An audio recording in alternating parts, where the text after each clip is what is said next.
Imagine a world where your entire social existence, your financial security, and your family's reputation are decided in a single 6-month window. If you fail to secure a contract during this time, you are branded a failure. Your friends will distance themselves from you, your younger sisters will be hindered by your shame, and you will spend the rest of your life as a glorified servant in a relative's house. This isn't a dystopian sci-fi movie.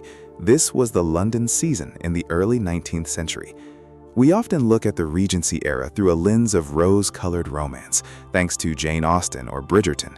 We see the lace, the candlelight, and the sweeping waltzes. But beneath that veneer of politeness was a brutal, high-stakes psychological battlefield. This was the original Mean Girls. It was a period of intense intrasexual competition, where the weapons weren't social media posts or burn books, but a well-placed whisper, a strategic snub, and the crushing power of the social gaze. Today, we are diving into the psychology of the marriage season to understand how the competitive brutality of the 1800s shaped female social dynamics, and why, in many ways, the game hasn't changed as much as we think. To understand the brutality, you first have to understand the stakes. In the 1800s, an upper-class woman had zero economic agency. She couldn't work a job, she couldn't own property if she had a living male relative, and her only path to a stable life was through marriage. This transformed the ballroom from a place of fun into a literal marketplace. When a debutante was presented at court, she was essentially going public on the stock exchange. And in any market where demand for high-status assets exceeds the supply, competition becomes cutthroat. Evolutionary psychology tells us that intrasexual competition between members of the same sex for access to the best mates, often manifests as indirect aggression. While men might compete through physical strength or resource display, women historically competed through social manipulation and reputation destruction. During the London season, this was dialed up to 11. The goal wasn't just to find a husband, it was to find the best husband before anyone else did. This created a scarcity mindset. If another girl secured a duke, that was one less duke for you. This environment bred a specific kind of psychological warfare. One of the most potent weapons was the cut. The cut was the act of looking directly at someone you knew and refusing to acknowledge their existence. It sounds small, but in a society built entirely on social recognition, being cut was a public execution of your status. If a high-status woman, a queen bee of the ton, cut a newcomer, it signaled to everyone else that this girl was socially toxic. Within 24 hours, her dance card would be empty, her invitations would dry up, and her chances of a good marriage would vanish. This is the same mechanism we see in modern cancel culture or high school cliques.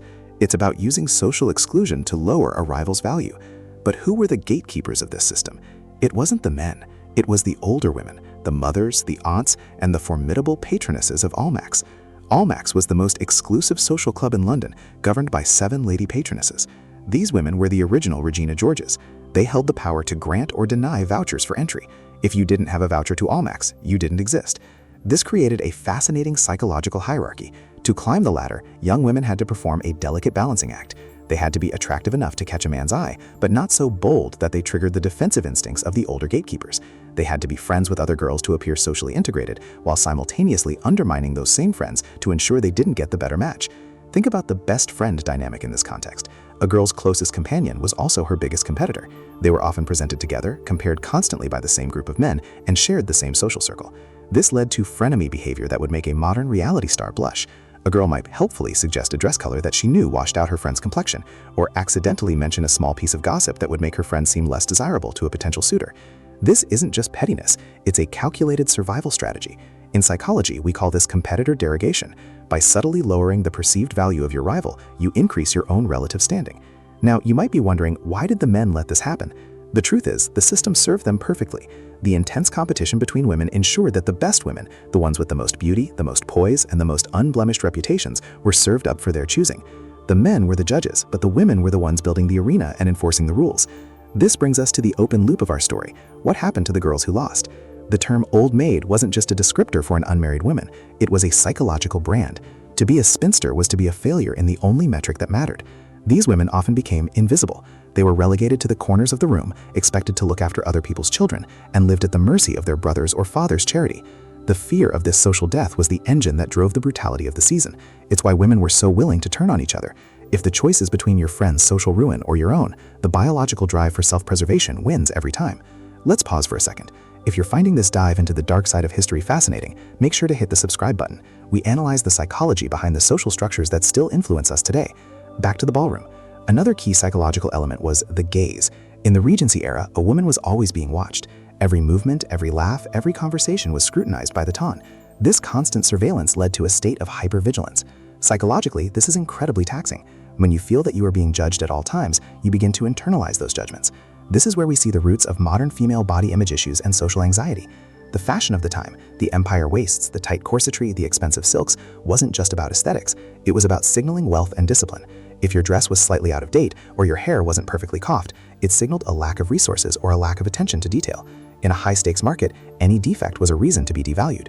This is why the mean girl behavior was so often focused on appearance. Criticizing another girl's dress wasn't just about the fabric. It was a psychological strike at her family's financial stability and her own social competence. We also see the queen bee syndrome in full effect within the patronesses of Almax. These women had already won the game. They were married, they were wealthy, and they had status. Yet they were the most brutal enforcers of the rules. Why? Because their power depended on the exclusivity of the system. If anyone could get into the top tier of society, the top tier would lose its value. By being mean and exclusionary, they protected the brand of the upper class. This is a classic psychological phenomenon. Once someone reaches a position of power within a hierarchy, they often become the most vocal supporters of the very rules that made their journey difficult. They gatekeep to ensure that their status remains rare and therefore valuable. So how does this translate to the modern world? We might not have the London season or Almax, but we have Instagram, TikTok, and dating apps. The arena has changed, but the underlying psychology remains. We still see intersexual competition through curated lives. Instead of a ballroom, we have a digital feed. Instead of a cut in the street, we have unfollowing or ghosting. The goal is still often the same, to signal high status and attract the best possible partner or social circle while subtly devaluing the competition. The original mean girls of the Regency era were playing a game of survival. When we look at their behavior through a psychological lens, we stop seeing them as just villains and start seeing them as products of a high-pressure, zero-sum environment. They were smart, they were strategic, and they were ruthless because they had to be. The competitive brutality of the marriage season was a reflection of a society that gave women only one path to success and then made that path incredibly narrow. As we wrap up, think about the social circles you're in.